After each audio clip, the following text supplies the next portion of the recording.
तो गाइस कैसे हो आप लोग। तो स्वैलो स्टार के नेक्स्ट नॉवल के एपिसोड नंबर 477 में आपका स्वागत है। तो चलिए शुरू करते हैं।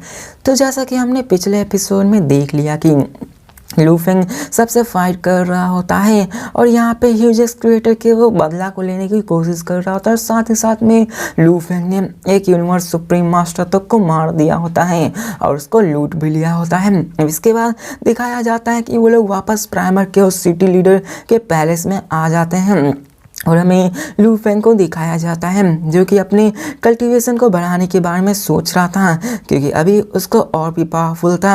लू फेंग ने थंडर स्टार मास्टर्स को तो मार दिया था, जिसके कारण उन्हें कई सारी चीज़ें मिली होती हैं। लू फेंग के पास 300 साल से ज़्यादा टाइम हो चुका होता है उसको मारे हुए। यहाँ पे सबको पता चल गया था कि लू फेंग कितना ही ज़्यादा पावरफुल है। अब हमें यहाँ पे दिखाया जाता है कि स्टार टावर से भी लू फेंग को एक ड्रॉप ऑफ ब्लड मिला होता है, जैसे कि लू फेंग को सी विंग से मिला होता है।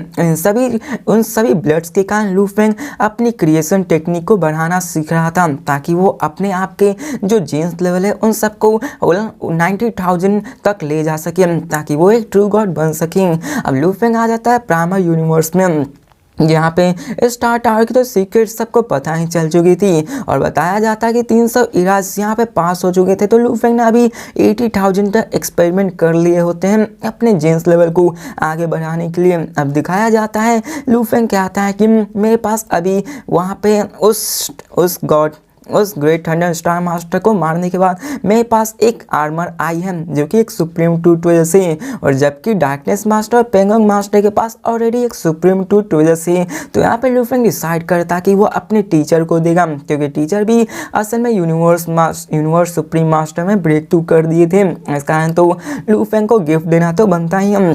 जिसके बाद वो वहाँ पे आ जाता है। लू फेंग आकर इन सब के बारे में सोचने लगता है। अब बताया जाता है कि लू फेंग ने भी 800 सालों के अंदर यहाँ पे 92,083 kinds of rock materials, flame gases, liquid metals, ये सारी चीज़ें ले ली होती हैं। उसके पास ग्रेट थंडर स्टार मास्टर के पास भी वर्ल्ड रिंग होती हैं, जिसमें से उसे कई सारी चीज़ें पीसेस में मिली होती हैं, जिससे कि लू फेंग अपने क्रिएशन को करके अपने लाइफ जीन्स को बढ़ा सकता है। इसी कारण लू फेंग ने ऑलरेडी कई सारे लाइफ फॉर्म्स को क्रिएट करना भी सीख लिया होता है, ताकि वो और भी ज़्यादा ब्रेक थ्रू कर सके। लेकिन लू फेंग के पास अभी इतना ज़्यादा नहीं होता है कि वो उन सब को स्टडी कर सके।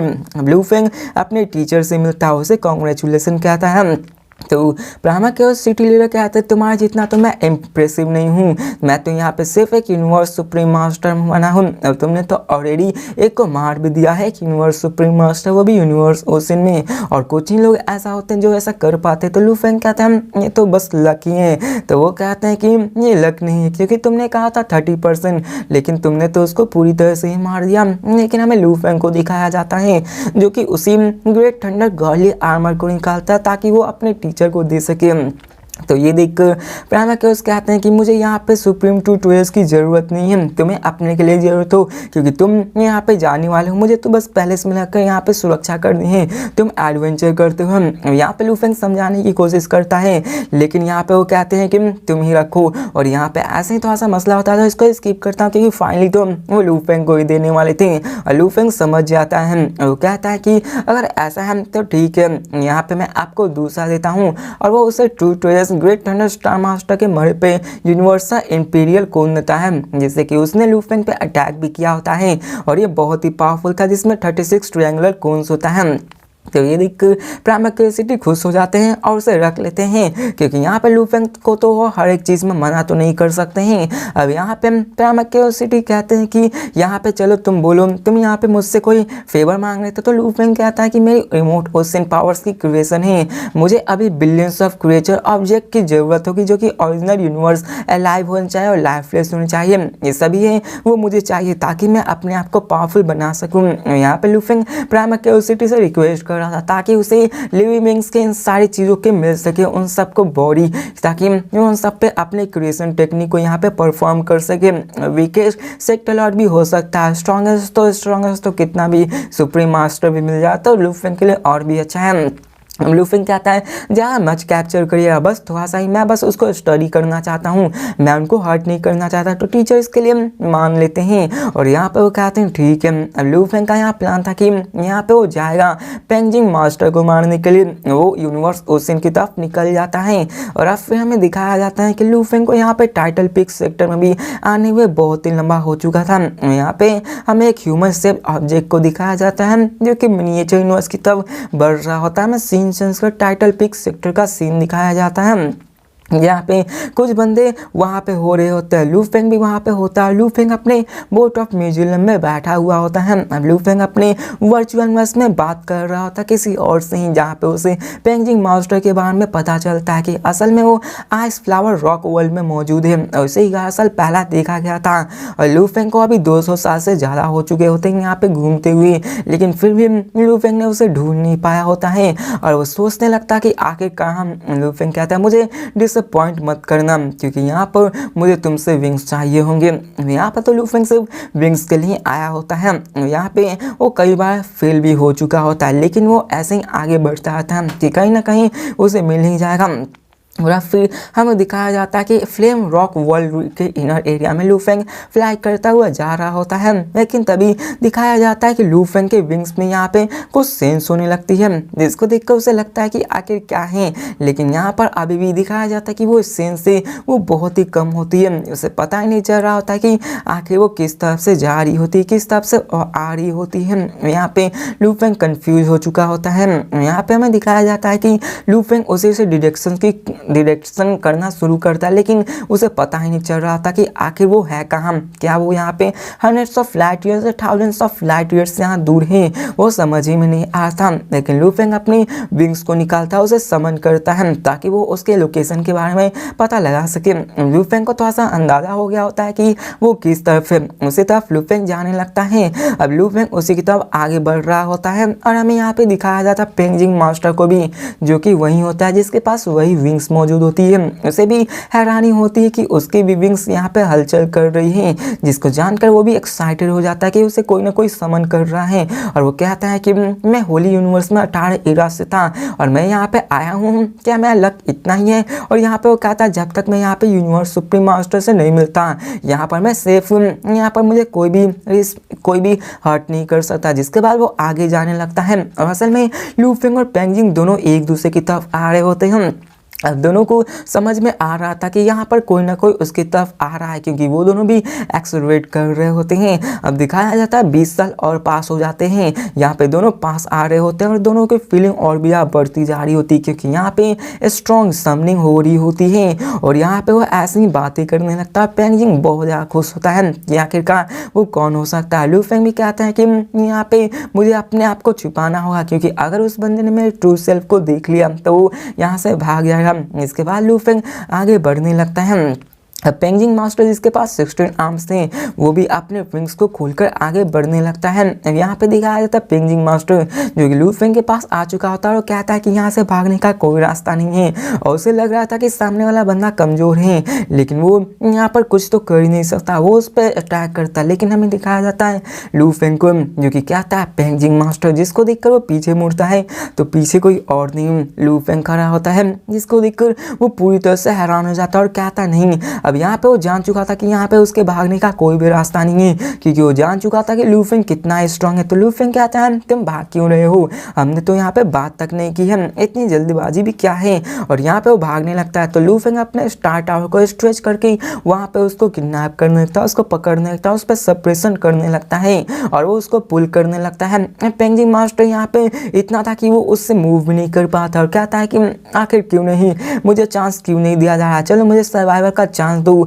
यहाँ पे वो तो पहले ही जान चुका था कि वो लूफिंग के हाथों मरना चाहता था। वो इतने टाइम से यहाँ पे बंद था होली लैंड्स में, आज जब उसे मौका मिला तो यहाँ पे मरने वाला था। तो लूफिंग कहता तुम बहुत कोऑपरेटिव हो, लेकिन अगर तुम पर्पल मून होली लैंड से नहीं होते तो मैं तुम्हें छोड़ने वाला था, लेकिन यहाँ पर तुम मरने वाले हो। अब लूफिंग ऐसा ही करता है, अपनी पावर का स्नैच करता है, उसे पूरी तरीके से मार देता है। अब क्या ही किया जाए, लूफिंग उसे छोड़ भी तो नहीं सकता था, लूफिंग उसे मार देता है। कंप्लीटली एनिहिलेशन हो जाता है, उसकी पावर से 5th स्टेज टॉप का एक्सिस्टेंस होती है और उतने को मारना लू फेंग के लिए बहुत ही आम बात हो चुकी होती है। अब लू फेंग अपने हाथों को बढ़ाता है और यहाँ पे पेयर ऑफ विंग्स को निकाल लेता है और यहाँ पे वो उसको देखने लगता है कि आखिरकार ये क्या है। अब लू फेंग को समझ में आ चुका होता है कि ये उसकी सेविंग्स की है और उसको कंबाइन करने लगता है।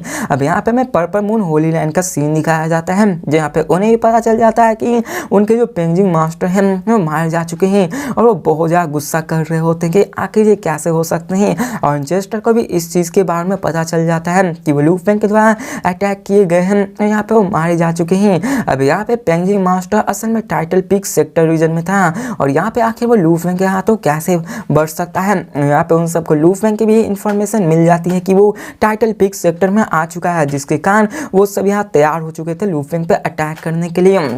और फिर लू फेंग को भी पता था कि उसे यहाँ से निकलना है, नहीं तो यहाँ पर उन सबको पहले से ही पता हो जाएगा, जिसके कारण वो सब अटैक करने के लिए तो आ ही जाएंगे। अब दिखाया जाता है कि लू फेंग अपने उन 4 विंग्स को कंबाइन करने लगता है और रिवोल्यूशन कंप्लीट होने लगती है। उसके 5 पेयर ऑफ विंग्स आ जाती है जिसमें कि बहुत ज़्यादा पावरफुल निकल रही होती है। लेकिन दिखाया जाता है कि विंग्स में अभी भी थोड़ी मोड़ी इंजरीज होती है जो कि हम लोग पहले से ही जानते आए हैं। लू फेंग ने अपने ब्लेड एनर्जी ऑरिजिन को भी कंज्यूम किया होता है और वो कहता है कि अभी देखा जाए तो 6 पेयर ऑफ विंग्स अभी भी खोजना बाकी है, तभी मैं इसके टेरिफाइंग पावर्स को यहाँ पे यूज़ कर सकता हूँ। मुझे स्लोली वेट करना होगा। लू फेंग जान चुका था कि यहाँ पे कितना यार टाइम लगने वाला है अपने विंग्स को यहाँ पे रिस्टोर करने के लिए। टाइम पास होता है, 35 आवर्स पास हो जाते हैं और फाइनली वहाँ पे स्पेस के अंदर कुछ हलचल मचने लगती है जो कि लू फेंग ने उसको ठीक किया होता है। यहाँ पे लू फेंग पूछता है सेविंग्स आखिरकार तो अपने ऑरिजिन में कितना कंज्यूम किया है, तो वो कहता है प्रीवियसली मैंने 2/10 को यहाँ कंज्यूम किया था, इस टाइम मैंने यहाँ पर भी 2/10 को कंज्यूम किया। तो लू फेंग कहता है फिर भी ये एक्सेप्टेबल है जितना तुमने कंज्यूम किया है।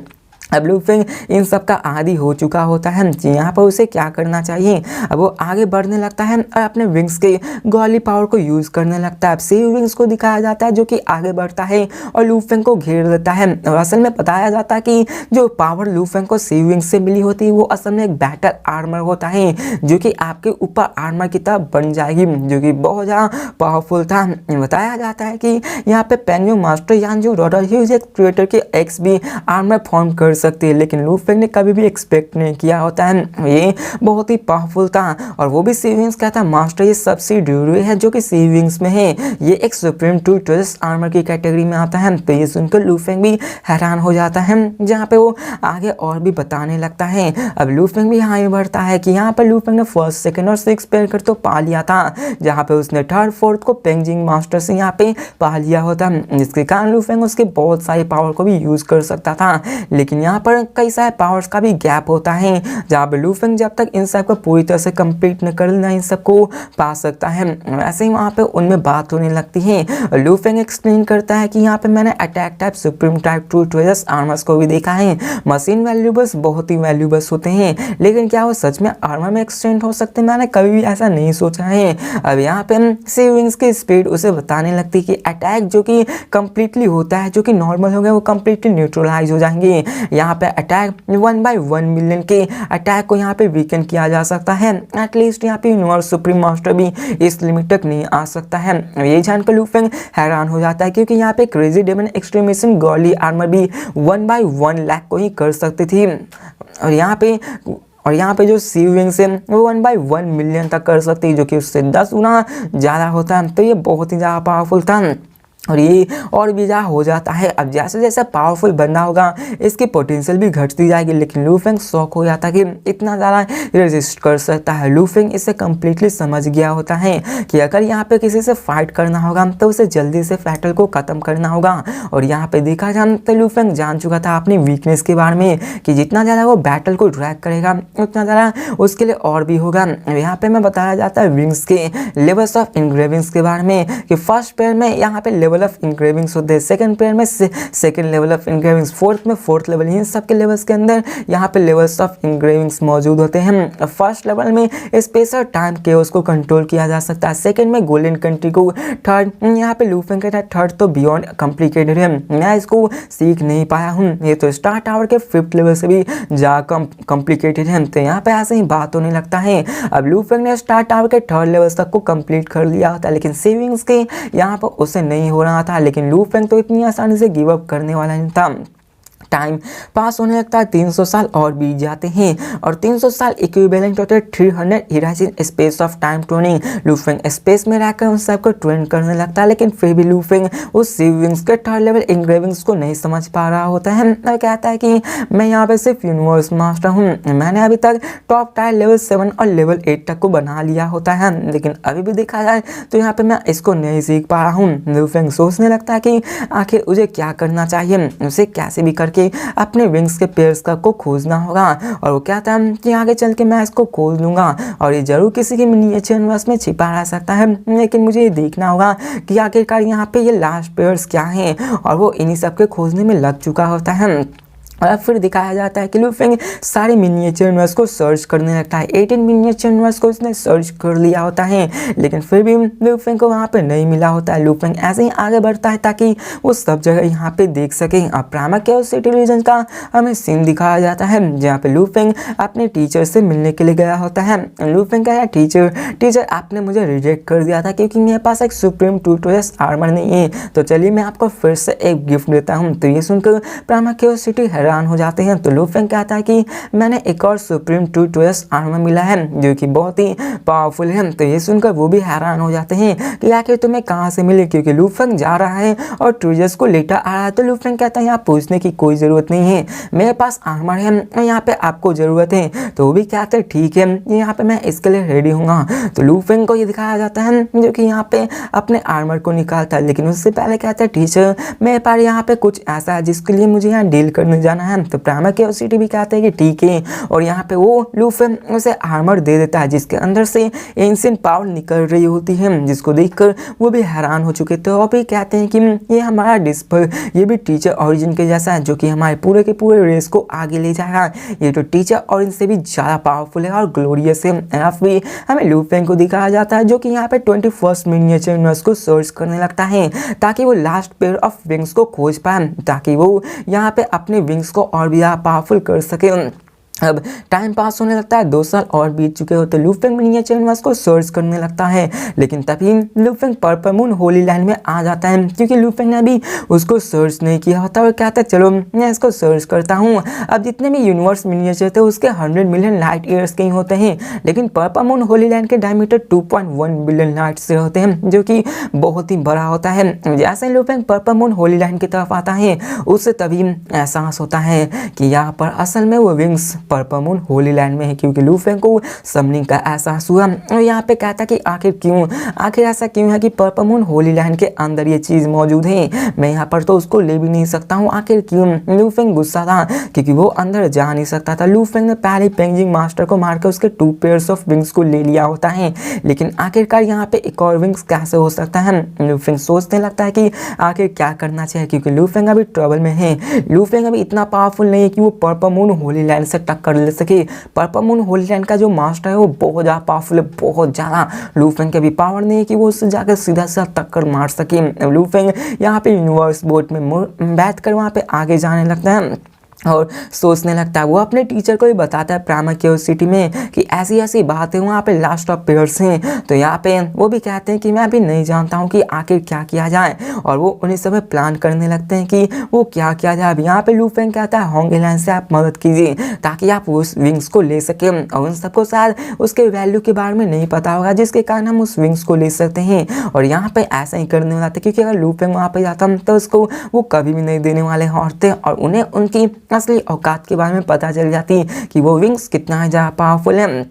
लू फेंग आगे बढ़ने लगता है, वो आगे बढ़ता जा रहा होता है ताकि उसके पास कोई तरीका हो कि वो वहाँ के हर एक चीज़ वहाँ से वो अपने विंग्स को ले सके।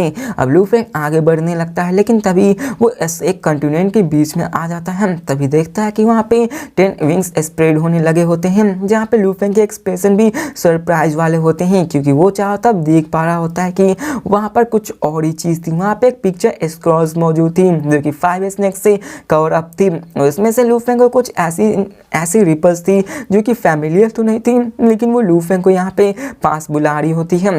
और हमें दिखाया जाता है उस जगह को जहाँ पे आती है आवाज़ और वो कहता है मैं जी फैन जी एक स्पेशल लाइफ फॉर्म हूँ और मैं एक अंडाइन कल्टीवेटर वाटर लॉ और यहाँ पे उन सारे चीज़ों को कल्टीवेट किया था। वाटर लॉ को यहाँ पर कल्टीवेट करके मैं एक यूनिवर्स सुप्रीम मास्टर बना था, लेकिन मुझे नहीं लगा था कि यहाँ पे मैं मारा जाऊँगा। यहाँ पे अपने वाटर ऑरिजिन से भी उसको प्रोटेक्ट नहीं कर पाया, लेकिन मैं मारा जाऊँगा।